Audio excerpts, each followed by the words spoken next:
Sure, kung yan ang gusto niyo, pupunta tayo sa mall. Kaagad na nagdiwang ang dalawa sa sinabi ni Rafael. Hindi na ako sumabat pa at baka sabihan pa nila ako na panira. Hinayaan ko sila at muling kumain. Natapos kami sa pagkain. Kaagad na umalis ang dalawa para maghugas ng kamay. Madudungis din ang kanilang mga damit dahil sa pagkain. Pumunta si Rafael sa itaas. Pagkababa niya ay may dala na siyang damit ng dalawa at tuwalya para sa half bath nila. Sumama sila kay Rafael at siya ang nag-asikaso sa dalawa. Habang ako naman ay niligpit ang aming pinagkainan. Ngayong araw lang ako nakaramdam ng magaan ang aking pakiramdam. Yung hindi puspusan ng trabaho ko. Dati kasi halos hindi na ako makakain at makapagpahinga para lang makapagtrabaho ako. Natapos ako sa pagliligpit ay lumabas na sila galing sa CR. Medyo basa ang damit ni Rafael dahil siguro nakipaglaro siya sa dalawa. Tawa ng tawa ang dalawa kaya sinakop sila ni Rafael sa magkabilaan niyang kamay at binuhat bago pinanggigilang isa-isa. Hindi ko mapigilang mapangiti sa kanilang tatlo. Nanay, punta po tayo sa bahay ni tatay. Si Chloe habang naghahanda na kami sa pagtulog. 4 kaming nandito sa kama. Medyo masikip pero ayos lang din naman. Kasya naman kami. Nakayakap sa akin si Chloe habang si Clyde naman kay Rafael. Nasa gitna ang kambal. Bawal, Chloe. Hindi ako papayag na pupunta ang kambal sa mansyon Sandoval. Nandoon si Sofia at ang anak niya. Ayoko magkagulo-gulo pa kami. Isa pa, ayoko na makarinig ng kahit na anong masasamang salita ang dalawa kong anak. Bakit bawal, nanay? Nasa La Fera 1 lang naman ang bahay ni tatay. Napatingin ako kay Rafael na nakayakap kay Clyde. Nagulat ako sa sinabi ni Chloe na may bahay si Rafael dito sa La Fera. Laking Manila si Rafael. Hindi niya kayang mawalay sa pamilya niya pero bakit siya may bahay dito? Hindi naman niya alam na dito kami nakatira. Aksidente lang siguro lahat. May bahay ka dito? Tanong ko kay Rafael. Meron. Ayokong pumuntang Manila kaya nagpagawa ko ng bahay dito. Sagot niya. Tumangutango ako. Pinilit muli ako ni Chloe sa kanyang gusto na pumunta sa bahay ni Rafael. Maging si Clyde ay nakisali na rin. May paawa-awa pa si Chloe sa akin at hinalik-halikan pa ang aking pisngi para mapapayag ako sa gusto niya. Napapikit ako at bumuntong hininga. Tumango ako bilang pagsang-ayon na pupunta kami sa bahay ni Rafael. Yes! Sigaw ni Chloe. Tumayo siya at doon humiga sa katawan ni Rafael. Tatay, pumayag si nanay. Pumayag siya. Pupunta tayo sa bahay niyo po. Sinakop niya pa ang pisngi ng kanyang tatay. Pinulupot ni Rafael ang kamay kay Chloe at niyakap. Yay! Sabi niya pa. Hinalik-halikan niya sa pisngi si Chloe at pinakawalan para makabalik na sa pwesto niya kanina. Nakakatabi ko. Muling lumakap sa akin si Chloe. At maya-maya nagpaalam na matutulog na. Dinampian ko ng halik ang kanyang noo. Maging si Clyde ay pinatakan ko din. Inayos ko ang aking pagkakahiga. Ramdam ko ang pag-uga ng hinihigaan namin dahil sa paggalaw ni Rafael. Sunod kong naramdaman ang kanyang yakap sa aking likod. Sakop-sakop niya kaming tatlo. Good night, Angel. I love you. Dinig kong sabi niya. Hindi ko na pinansin iyon at hinayaan ko na lang ang aking sarili na hilahin ako ng antok. Kuya, excited na ako? Aligagang sabi ni Chloe habang binibihisan ko siya. Ngayon na ang araw na hinihintay ni na Chloe at Clyde. Ngayon, ang araw na pupunta kaming mall sa La Fera 2. 2 araw na lang din ay kaarawan na nila, kaya mas lalo silang excited. Kita naman iyon sa magandang ngiti nila. Doon nila gustong ipagdiwang ang kaarawan nila sa bahay ni Rafael. Noong una hindi ako pumayag, pero wala na akong magawa nang nagsimula ng humiling sina Chloe at Clyde. Nagkwentuhan din sila kung anong nasa bahay ni Rafael. Mas lalo silang aligagang pumunta doon. Noong una hindi ako sumasali sa kwentuhan nila. Wala akong magawa sa bahay dahil ayaw ni Rafael na may gawin ako. Yun na nag-udyok para makinig at makipagkwentuhan na rin ako sa kanila. Nanay, masaya ka ba? Sabay ng pagsakop ni Chloe ng aking mukha. Opo, Chloe. Masaya si nanay. Ngumiti ako para ipakita sa kanya na masaya ako. Ngumiti si Chloe pabalik at lumundag na pababa sa kama. Sunod ay ang aking sarili naman ang inayos ko. Naligo at nagbihis bago lumabas ng CR. Doon ko nakita si Rafael na tapos na din sa pagbibihis. Nakasuot siya ng isang kulay itim na polo. Hindi gaanong hapit sa katawan niya. Nakakulay black na jeans at isang pares ng mamahaling sapatos. Ipinadala niya iyon sa assistant niya nang mapagdesisyon ng magtatagal dito sa bahay. "Are you ready?" Tanong niya sa akin. "Oo." Tipid kong sabi. Wala na akong inilagay na kung ano pa sa muka. Nakasuot lang ako ng simpleng off-shoulder dress na kulay dilaw at isang sandals na binigay ni Bernie sa akin. Naglakad ako papalapit sa dalawa na nakaupo sa kawayan naming upuan na parang naghihintay sa akin. Inalalayan ko silang dalawa para makababa doon.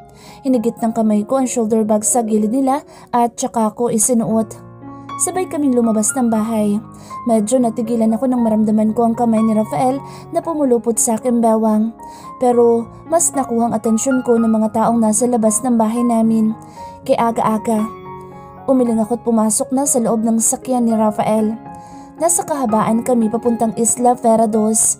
At tahimik lang ako habang ang tatlo ay kwento pa rin ng kwento na parabang hindi sila mauubusan ng kwento. Nagkukulitan din sila kahit na nasa front seat si Rafael. Hinayaan ko na lang ang dalawa na aliw sa ama. Nakarating kami sa parking lot ng mall. Naunang bumaba si Rafael at pinagbuksan kami ng pintuan. Muli lumundag ang dalawa pababa. Sumunod ako sa kanilang likuran. Magkabila ang hinawakan ni Rafael ang dalawa papasok habang ako naman ay nakasunod sa likod. Pumasok kami sa loob ng mall. Kaagad ikinamangha ng dalawa. Kahit 2 beses na silang napunta dito, hindi pa rin maalis ang kanilang pagkamangha. Kapag pumupunta naman kami, inauudlot din naman dahil kay Rafael. Pero ngayon, wala na. Hawak-hawak na sila ni Rafael. "Talaga tatay? Sa inyo ang mall na ito?" Gulat na ani Chloe. Maging ako'y nagulat din sa kanyang sinambit. Ibig sabihin ito ang negosyong sinasabi ni Rafael? Ang mall na ito? Kaya pala kumakalakad siya sa loob ay parang hari. Dahil sa kanya din naman pala. Dito din kami unang nagkita. Kaya pala. "Tatay, buhatin mo ako?" Nakangusong sabi ni Chloe. Hindi ko alam kung saan kami pupunta. Ilang minuto na kaming palibot-libot dito sa mall. Nakita ko naman na binuhat ni Rafael sa Chloe habang ang isang kamay niya ay mahigpit na nakahawak sa kamay ni Clyde. "Nanay, tatay, dito tayo pupunta. Diyan!" Turo ni Clyde sa isang store na puno ng gadget. "Okay." Pagsang-ayon ni Rafael sa gusto ng anak at pumasok sila doon. Nilibot ng aking mata ang buong paligid. Puno ng cellphone ang bawat paligid kaya ang mata ni Clyde ay parang luluwa na. Nilapitan ko ang isang cellphone na kagaya ng ginagamit ni Rafael. Halos ihampas ko pabalik sa pwesto nito nang makita ko ang presyo. Talaga? 80,000 para sa cellphone? Ilang taong grocery na sa amin yun. Nakanguso kong tinignan ng cellphone. Pinagana ko iyon. Hindi naman bago sa akin ang cellphone dahil nakakahawak na din ako. Ibinalik ko yun sa pwesto pagkatapos tingnan. Tinuunan ko si Clyde na pumili na ng cellphone. "Tatay, ganyan po." Tinuturo niya pa. Nagmadali akong pumunta sa gawin nila. Sinilip ko ang presyo at halos magmura ako sa aking nakita. "Clyde, hindi bibilihin ni Rafael yan." Sabi ko't pinigilan pa ang babae na kukunin na sana. "I will buy that, Angel." "No." "Ang mahal-mahal." Tiningnan ko ang babae. "Pakibalik na lang po, miss. Hindi po mabibili yan." Sabi ko. Muli kong hinarap si Clyde na nakayakap na sa binti ni Rafael na parang may kakampi na siya sa lahat. Kinuha ko siya doon at binuhat para makaalis na kami. Dahil sa ginawa ko, nagsimula na siyang umiyak. Nasa labas na kami ng store ay mas lalo lumakas ang kanyang hikbi. "Clyde, tahan na." Palahaw kong sabi. "Tatay! Si tatay!" Hinahanap niya si Rafael. Ito naman si Rafael ay nagpakita din. Kaya papadyak-padyak si Clyde sa akin. Nasasipa na niya ako. Binaba ni Rafael si Chloe na tahimik lang. Nagmadali siyang pumunta sa amin at kaagad na kinuha si Clyde. "Nasasaktan si nanay, Clyde. Tahan na." Pagpapatahan niya sa anak. Umiling ako't kinuha na lang si Chloe. Dinig ko pa rin ang pagpapatahan niya kay Clyde na walang balak tumahan hanggat hindi nabibili ang kanyang gusto. Nakailang hakbang na ako nang naramdaman ko ang pagpulupot ng kamay ni Rafael na ikinatingin ko sa kanya. Bilhin na natin yun. I can't resist seeing him crying. Bulong niya sa akin. Mariin ko siyang tiningnan. Hindi na, tatahan din yan mamaya. Namamangha lang siya sa mga nakita niya. At saka, masira pa iyon. Sayang lang ang pera mo. Hindi naman siguro. Gusto niya kasi iyon. Sige na, para tumahan na siya. Nahihiya ka ba? Akin na siya. Ako nang bahala sa kanya. Astang kukunin ko na si Clyde sa kanya nang inalayo niya sa akin ng bata. No, I didn't say that. Ayoko lang siyang nakikitang umiyak. Kung kaya ko naman bilhin sa kanya, bibilin ko para maging masaya sila ni Chloe. Ayokong dumating na naman ang panahon na isusumbat mo ulit ito sa amin. Hindi kami ganoon, Rafael. Natatakot ako. Hindi lang ako masasaktan mo kapag nagkataon. Masasaktan mo din ang mga anak ko. Lumambot ang kanyang muka, tumigpit ang kanyang kamay sa aking bewang. Alam ko masyado ko siyang pinapangunahan pero nag-iingat lang ako. May mga anak na ako. Hindi lang ako ang nag-iisa. Nandyan na sila. No, I won't do that. Ayokong dadating sa punto na iyon. Sabi mo nga, hindi lang ikaw ang masasaktan. Masasaktan din ang mga anak natin. Hindi na mauulit yun. Makikinig na ako sa'yo. Sa'yo lang ako susunod. Bumuntong hininga ako, tinuon si Clyde. Napanay ang hikbi sa balikat ng kanyang ama. Hinawakan ko ang kanyang kamay at pinaharap sa akin. Naawa tuloy ako sa kanya. Mapupula na ang kanyang mata at ang luha niya ay binabasa ang kanyang pisngi. Pinunasan ko ang kanyang pisngi at lumapit para mapatakan ng halik ang kanyang pisngi. Naramdaman ko namang dinampian ni Rafael ng halik ang aking ulo. Sige Clyde, pumapayag na si nanay. Basta huwag kang magbababad at baka manlabo ang mga mata mo. Pumayag ako at pinaalalahanan siya. Ngumiti si Clyde at kaagad akong niyakap na nasa kamay ni Rafael. Pumikit ako habang kayakap siya. Kagaya ni Rafael, hindi ko din gusto na nakikitang umiiyak ang mga anak ko. Salamat nanay, I love you, sabi pa niya. Mahal din kita. Hinapit ni Rafael ang bewang ko at muli kami bumalik sa store ng mga cellphone. Nagulat ako nang dinampian niya ng halik ang aking pisngi habang papasok kami ng store. Hindi ko na lang iyon pinansin. Pinauna namin sila para makapili ulit si Clyde ng kanyang gusto. Titingin-tingin kaming dalawa ni Chloe sa loob. Mukhang walang interesado si Chloe sa mga ganito. Nanonood lang siya pero hindi naman siya katulad ni Clyde na gustong-gusto talaga. Natapos ni Rafael mabili ang gusto ni Clyde. Ay ang sunod naming pinuntahan ay ang department store. Pagpasok pa lang namin ay dinig ko na agad ang pagbati ng mga empleyado ni Rafael sa kanya. Tinanguan niya lamang ito habang buhat-buhat si Chloe. May lumapit pa sa kanyang babae na iba ang uniforme. Yun sigurong pinakamataas ang posisyon sa lahat ng empleyado niya. Bumaba si Chloe habang nakikipag-usap ang kanyang ama at pumunta sa amin ni Clyde na hawak-hawak na ang cellphone. Hindi niya pa malalaro dahil wala pa daw app sa loob. Nanay, yun ang gusto ko. Sabay turo niya sa likod ko. Napatingin naman ako doon. Ang mga tinuturo niya ay ang mga magagandang dress na bagay sa kanyang edad. Na-impluwensyahan siguro ni Reyna at Bernie, kaya nahihilig na din si Chloe sa mga ganyan. Tara, pumili ka. Bibilhan ka ni nanay. Anik ko at dinala sila ni Clyde sa banda doon. Wow, shining like a star. Sabi niya pa nang makita ang isang sparkled boots. Maging ako ay namangha din. Hanggang sa tuhod iyon ni Chloe. At kung susuotin niya ay mukhang hindi naman siya mahirapan dahil hindi naman gaano kataas ang takong. Kinuha ko iyon dahil hindi niya abot. Pasimple kong tinignan ang presyo. Kumalabog na naman ang puso ko sa halaga ng isang boots. Wala bang mura dito? Nanay, bakit? Tanong ni Chloe. Hindi kaya ni nanay. Mahal? Talaga? Ay, susunod na lang po. Sabay ng pagmuso niya. Akmang magsasalita na ako nang marinig namin si Rafael sa likod. God, I found you. Sabi niya't kaagad akong niyakap. Kumunot ang noo ko. Hinahabol na niya ang kanyang hininga at medyo pinapawisan na din siya. Bakit? I thought you leave me. Sinuway kita sa gusto ni Clyde kanina. Akala ko hindi ko na kayo makikita. Hinihingal niya ang sabi. Hindi kami aalis. May gusto lang bilhin sa Chloe dito kaya pumunta kami. Pasensya na, hindi ako nakapagpaalam. Busy ka kasi sa pakikipag-usap. Mukhang importante. It's okay. Dinampian niya ng halik ang aking pisngi. What's the matter, baby? What do you want, Chloe? Tinuro ni Chloe ang gusto niyang sapatos. Yun sana, kaso sabi ni nanay mahal daw. Hindi niya kayang bilhin kaya sa susunod na lang po. E di si tatay ang bibili sa'yo. Nakangiting sabi niya. Kinuha niya ang sapatos at binigay sa babaeng sales lady. Pinakuha niya ang sukat ni Chloe. Nakakagulat. Alam niya dahil siguro may anak na siyang si Charmaine o magkasing pareho sila ni Chloe. Yay! Alam mo ba tatay, sabi ni Tata Reyna, kapag nag-model daw ako, dadami ang shoes at damit ko. Gusto ko pong maging model para marami akong shoes at damit. Kwento niya pa.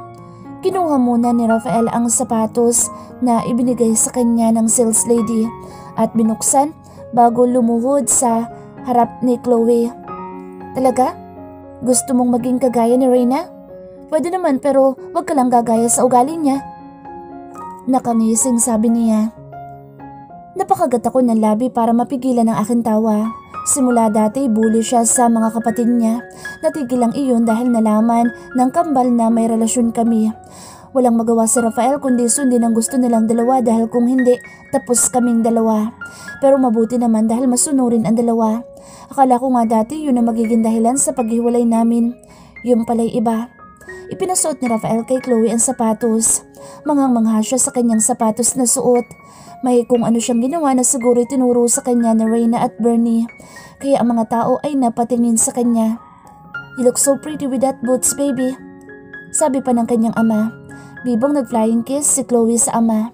Hindi pa pala doon natatapos ang pagbili ni Rafael para sa dalawa. Kumuha pa talaga siya ng malaking cart para sa bibilhin niya sa dalawa. Nakasunod lang ako sa likod niya habang ang dalawa ay sakay sa cart na itinutulak ni Rafael. This suits for you, Clyde. You must try this. Kinuha niya ang isang kulay na blue na polo na may polka dot na maliliit at inilapit sa katawan niya. Perfect! Puna niya at nilagay na sa cart ang napili. Angel, come here.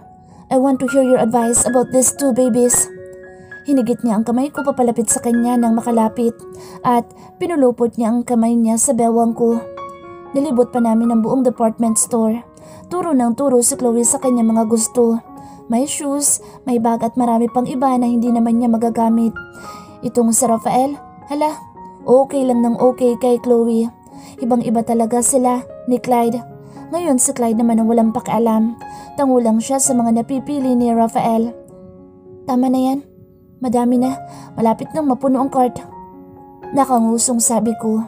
Gatumpok na ang damit sa loob ng cart. Umalis na ang dalawa dahil wala nang malagyan. Hindi naman nila magagamit yan sabay-sabay. Baka mabilis na paglakihan nila ang mga damit. Masasayang din naman. Sumang-ayon naman si Rafael sa sinabi ko. Tinulak niya ang cart papuntang cashier. Kaagad na nagsipuntahan ang iba niyang empleyado at tinulungan siya sa paglalagay. Ang sapatos na gustong-gusto ni Chloe ay hindi na nahubad. Hanggang ngayon suot-suot niya. Tatay, babayaran niyo po lahat? Tanong ni Chloe sa ama. Yes, I'll pay all of this. Diba? Sa inyo po ito. Bakit po kayo nagbabayad? Tatay needs to pay all of this, Chloe. Hindi ibig sabihin na akin ang mall na ito ay hindi na ako magbabayad.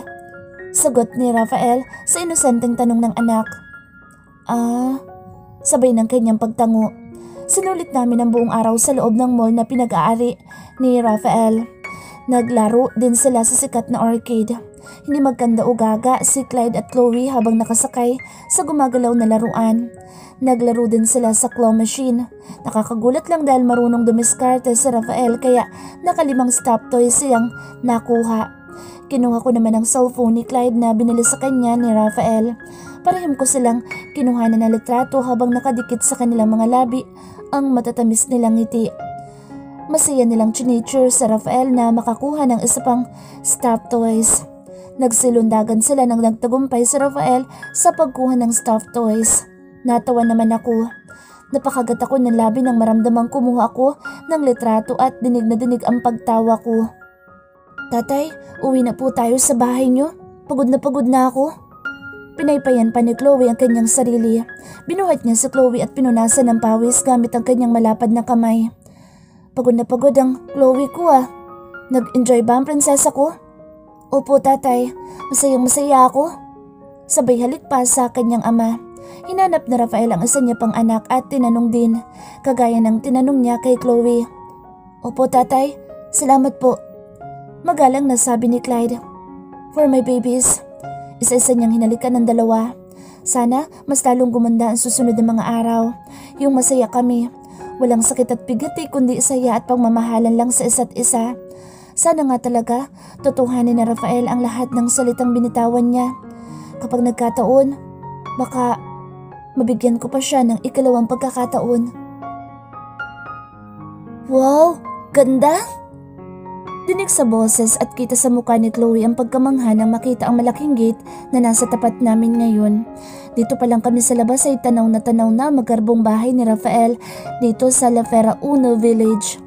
Nung nasa college days kami ni Simon, palagi kong pinapangarap na magtatayo ako ng bahay sa village na ito. Hindi basta-bastang makakapasok dito. Puno ng security guards sa labas at may nakikita din akong naglilibot ng mga guards. Malalaking bahay din ang halos nakatayo sa village na ito. Wala atang maliit. Tatay, sa'yo ang bahay na yan? Sabay turo ni Chloe sa malaking gate. Akmang sasagutin na ni Rafael ang kanyang sagot nang bumukas sa malaking gate kaya napatili siya at doon tinuon ang kanyang mata. Maging si Clyde ay napatayo sa kinauupuan niya para makita ang pagbukas ng gate. Laglag pa nga ako nang makita ang kabuuan ng bahay ni Rafael. Mas magarbo at malaki pa ito sa mansyon Sandoval. Maganda ang pagkakadesenyo ng bahay. Kitang-kita na isang magaling na arkitekto ang gumawa. Nilibot ko ang aking mata. Natagpuan ko ang gilid ng bahay at may isang malawak na swimming pool.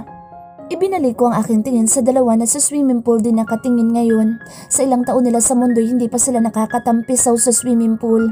Sa dagat ng La Azul siguro ay nakaligo na sila. Si Bernie pa ang may pakana noon. Halos umiyak ako sa kakahanap sa kanila dahil itinakas sila ni Bernie. Kaya ganoon na lang ang tingin nila ngayon sa swimming pool. Parang gusto na nilang maligo. Tatay, pwede po kami doon maligo? Si Clyde kay Rafael. Pwede. Bukas na bukas maliligo tayo dyan. Hindi pwede ngayon dahil gabi na. Ayoko kayo magkasakit. Inayos ni Rafael ang buhok ni Clyde. Kuya, excited na ako. Tili ni Chloe sa loob ng sasakyan. Napatakip naman ng tenga si Clyde at inalayo ang kanyang mukha kay Chloe. Dinig ko ang pagtawa ni Rafael sa dalawa. Meron talagang araw na magkabati sila. Meron din na hindi. Isa lang ang pinapaalala ko sa kanila. Walang sakitan na mangyayari. Hindi pwedeng hampas, kurot o kahit na anong pisikal na pananakit. Kaya kung may nagtatampo sa kanila, tahimik lang tapos magbabadi din kinalaunan. Lumapit ang isang matandang babae sa amin at binuksan ang pinto sa gawi ko. Nakangiting binati ako ng babae at ganun din ang ginawa ko sa kanya. Ako ang naunang lumabas bago si Chloe at Clyde. Hindi natagalan ay lumabas na din ang sasakyan. Pakikuha na lang manang sa likod ang mga gamit ng mag-ina ko. Sabi ni Rafael sa babaeng bumukas ng pintuan sa akin. Okay po sir. Umalis na siya. Muling bumalik sa isip ko ang sinabi ni Rafael na mag-ina ko. Bumilis ang tibok ng puso ko. Nagtama ang paningin namin na kaagad kong binawi. Dala-dala niya si Chloe habang hawak-hawak si Clyde. Ako naman ay nasa likod. Sabay kaming pumasok sa malaking pintuan. Namangha ako sa loob ng mansyon ni Rafael. Sumisigaw sa ganda ang bawat muebles at gamit dito sa loob.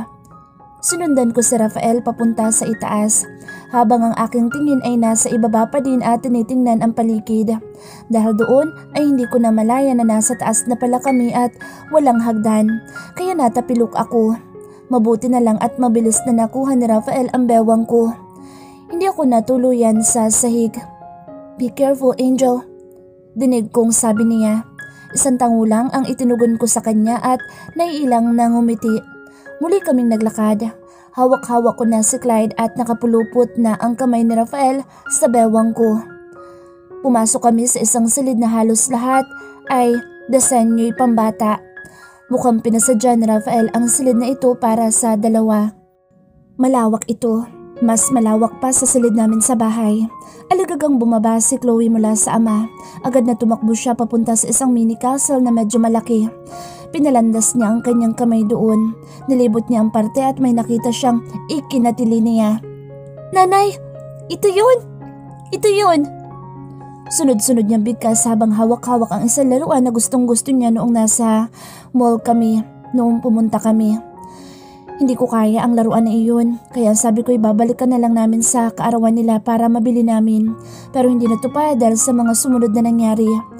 Ngayon, ang gustong-gusto ni Chloe na laruan ay nasa kamay niya na. Maging ang cellphone na gusto ni Clyde ay nasa kanya na dahil kay Rafael. Kahit nawala naman siya, kaya ko namang tustusan ng mga anak ko. Kaya kong bilhin ng mga gusto nila pero wala na. Huli na, nalaman na niya. Hindi na siya titigil hanggat hindi niya nakakasama ang dalawa niyang anak. Ngumiti ako kay Chloe. Huwag mong sirain, Chloe. Hindi sa'yo yan. Paalala ko sa kanya. No, sa inyo yan lahat. Diba kwento mo sa akin, Chloe, na gusto mo yan? Sunod-sunod na tumango si Chloe habang yakap-yakap ang laruan. Binili ni tatay yan sa iyo. Lahat ng nandito sa inyo. Talaga, tatay? Itong castle? Itong kama? Itong laruan? Itong lahat-lahat? Napasa po ako ng aking noo sa sunod-sunod na tanong ni Chloe sa kanyang ama, ang daldal. Kanina pa sa mall, wala siyang ginawa kundi magdaldal kay Rafael. Tungkol kay Bernie, pinagsasabi niya rin kay Rafael, wala kayatang maitatago na secret. Kay Chloe, halos lahat sinasabi. Yes anak, lahat-lahat. Sagot naman ng kanyang ama. Muli siyang tumili at pumasok sa castle. Si Clyde naman ay lumapit sa kama. Sumalampak siya doon at nilaro na ang cellphone na ibinigay ni Rafael sa kanya. Naramdaman ko ang pagpisim ni Rafael sa aking bewang kaya napatingin ako sa kanya. Gusto mong magpahinga? Tanong niya sa akin. Ngumuso ako at tipid na tumango. Tara. Kumunot ang noo ko sa sinabi niya. Ha? Nautal ko sabi. Sa silid natin. Hayaan na muna natin sila. Maglalaro lang naman sila dito. Ha? Hindi, dito lang ako. Hindi ako sasama sa'yo. Agad kong tanggi. We'll talk. Bumuntong hininga akong tumingin sa dalawa. Kailangan nga talaga namin mag-usap ni Rafael para maklaro ng lahat. Hindi naman ako ang tipo ng tao na hindi magpapatawad ng tao. Hindi naman ako pusong bato. Kung deserve ng isang tao ang second chance, bakit hindi ibigay, diba?